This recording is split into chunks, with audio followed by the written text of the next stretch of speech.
Hey YouTube, it's Chris here, the Kentucky Angler. Tonight I'm doing my very first video for YouTube. I'm not going to be doing fishing on this video, of course, because it's like 10:30 at night here where I'm at in Kentucky. But I did want to talk to you guys about one of the techniques that I've been using a lot since the weather got cold. And if you follow my Instagram page or my Fish Brain account, you already know what I'm going to talk about. And that would be the Ned Rig. The Ned Rig is one of the most versatile little lures that you can get for wintertime fishing. It's real simple, easy to use bait. I mean, I've used it, my 4-year-old's used it. Anybody can use this bait. It's very simple to use. It seems to catch a lot of fish. You don't catch no big fish, unfortunately, or at least not for me. It hasn't. Some of you out there, you may have caught a 7-pounder on one of these. I have no idea. But what I can say is this is a very versatile little bait.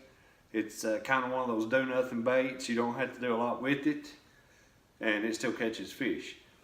If I will tell you this, if you're going to throw a Ned Rig, you know, spend the extra money on the Z-Man baits, the Elastec baits. As you can see, they're very stretchy and they're very buoyant, and that's what makes these baits so effective. You know, when you cast these out, usually it don't matter if it's soft bottom, hard bottom, whatever, that bait will stand up. It's very buoyant. It will stand up, and it just, you know, kind of shimmies around. Looks like a little bait fish feeding on the bottom, or whatever, a crawfish, whatever you want to call it. You know, if you tend to use young dingers, Senkos, they don't have the same action. They will actually fall down and lay flat on the bottom. And I don't know if you can see that, but they will lay flat like that and instead of standing up. So when you fish the Ned Rig, take the extra money on the plastics and buy the Elastec. Buy the Z-Man baits, because it is worth it. And excuse me, yes, I just burped. Great job on my first video, right? Another thing I want to talk to you guys about is the jig heads for these. Z-Man does make several different sizes and types, from like, I don't know, like a 1/5 ounce up to a 1/15, 1/16 ounce jig head. They make them in weedless, they make them skirted, they make them non-skirted. But in my personal opinion, being the working guy that works 40 hours a week, has a mortgage, a kid, a wife, car payments, blah, blah, they're a little bit expensive. So what I have found is, you know, and you can find these at your local, most of your local tackle shops or big stores like Cabela's or Bass Pro Shops, even Walmart. They carry, and I don't have the package, Arky brand jig heads. These are the Arky, and if you, like I said earlier, follow my Facebook or my Instagram, Fish Brain, whatever, all those accounts, you know what I'm talking about, and you can go back and look this up. The Arky, I dropped it in the floor, the Arky finesse style jig heads. The dead finesse style jig heads. They're a little bit cheaper than the Shroom's mushroom heads, and they work very well. And I don't know if you can see that. They got a little bit stouter of a hook, and they don't bend out as easy on those bigger fish, which is important. Not that you're going to catch a monster on one of these, don't get me wrong. But they work very well. They're fairly cheap, they work very well. They got a great bait keeper on them. And one key that I will tell you guys, the one trick to these, let me see if I can find one.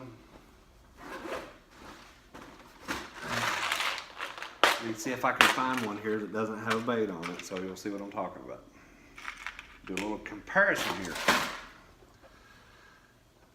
If you can see that, that is the Shroom's mushroom head. Okay? And you can see the little keeper on it. All right, well, this is the Arky dead finesse style jig head. See that? Can you see that? Can you see it? Focus. Can you see that? Okay, you see the keeper on that?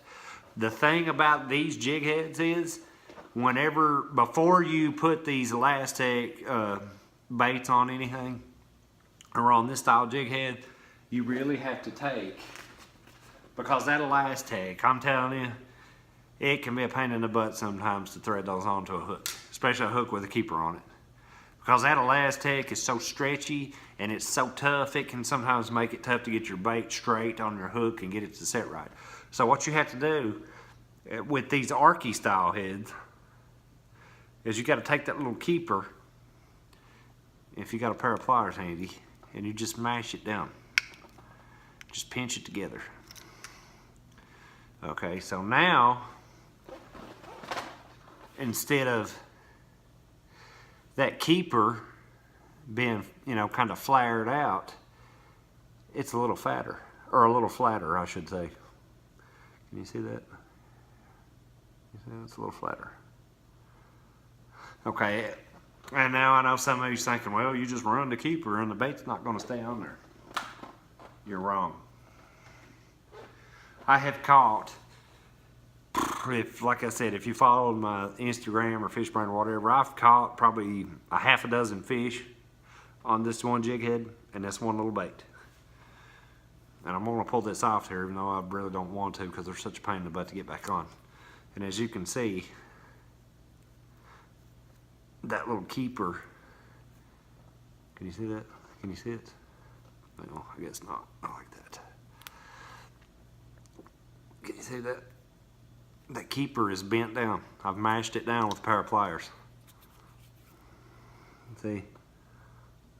Yep. See? But even with it mashed down like that, it still holds that bait on there.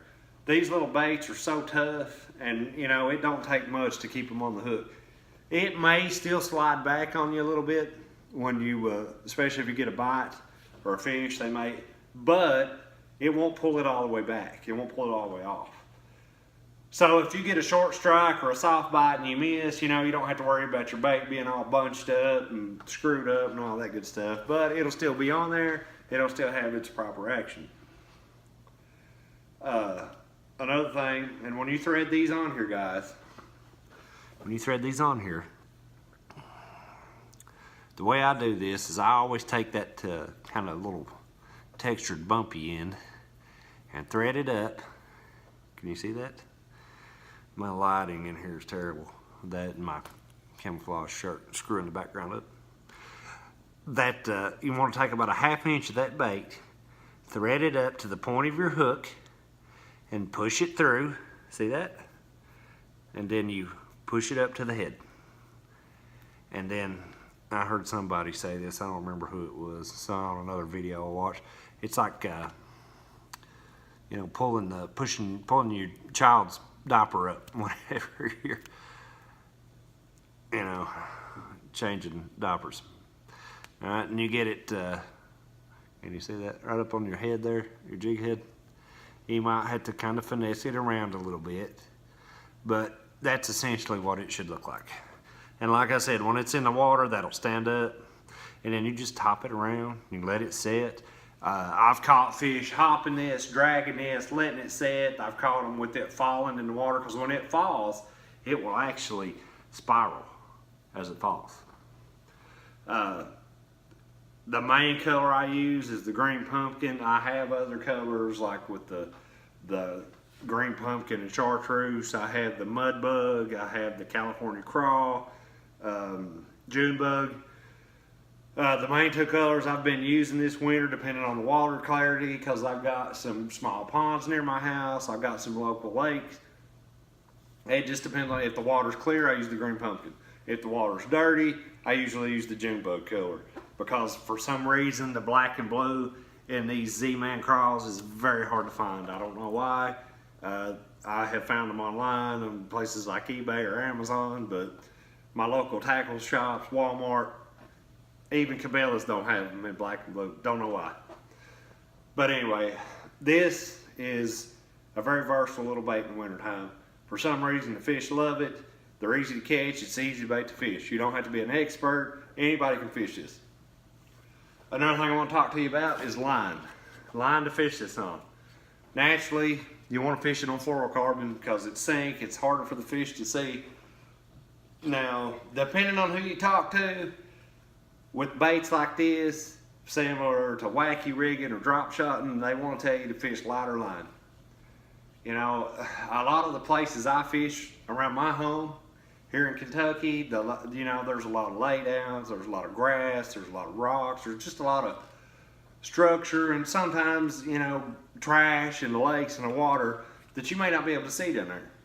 So the lightest line I use for techniques like this is 10-pound fluorocarbon.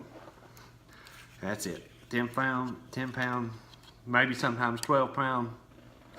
And what I'm using, as you can see, is the Berkeley Vanish fluorocarbon, because it's very easy to find. It's rather inexpensive. It's very good line. Don't let nobody tell you any different. Just because you can buy this at Walmart don't mean it's no good. Okay, it's a very good line. I've been using this for almost 3 years now, 3 years straight, I think. And I'm gonna tell you, it's good stuff. I caught my personal best fish in a tournament 2 years ago at Chickamauga in Tennessee, using Berkeley Vanish as a leader. You know, throwing a Texas rig. Of course, I was using 17-pound at that time, but this stuff, just because this line is cheaper does not mean it's any good. So I won't let anybody tell you that. It's a very good line.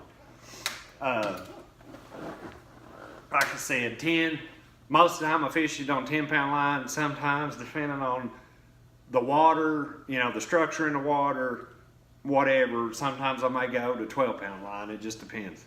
But 95% of the time it's 10-pound line. All right. The next thing you always, normally, myself, most people you see online, professionals, whatever, they're gonna fish it on a spinning rod. It's just a lot easier to cast with a spinning rod. You can get more distance out of it, a little bit more accuracy, because when you fish these Ned Rig baits, these little Ned Rigs, they're very light. They're very hard to cast. What is on that? I don't know.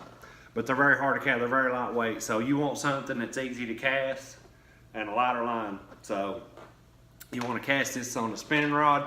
And what I use is usually a 7-foot medium heavy or a medium action rod. And what I have here, and like I said, guys, I know a lot of you that watch these videos, a lot of you are young, you don't have a job, or hell, even if you're like me, you may have a job. But you may have kids, mortgage, car payments, whatever.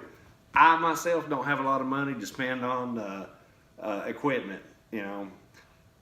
So, with that being said, one of the rods I've got that is a very good rod for the price range. Now, this is depending on where you get it, it's a $30 to $50 rod, okay? This is a graphite rod. It's made by Abu, however you want to pronounce it. Abu Garcia is how I say it, because I'm a redneck and I'm from Kentucky. It's the Abu Garcia Vengeance rod. I don't know if you can see that. See, Abu Garcia Vengeance rod. This one is a 7-foot.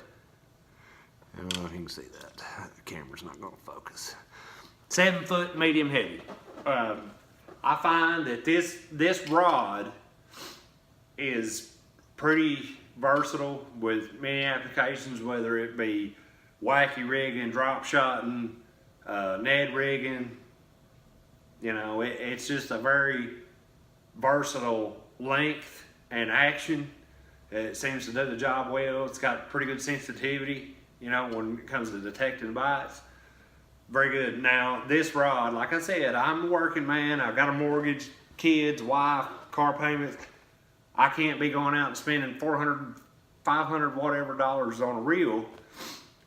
So I kind of stick to the lower end, kind of medium reels. Now, I've got some a little more expensive casting reels, but when it comes to these spinning reels, you know, I kind of stay towards the lower end.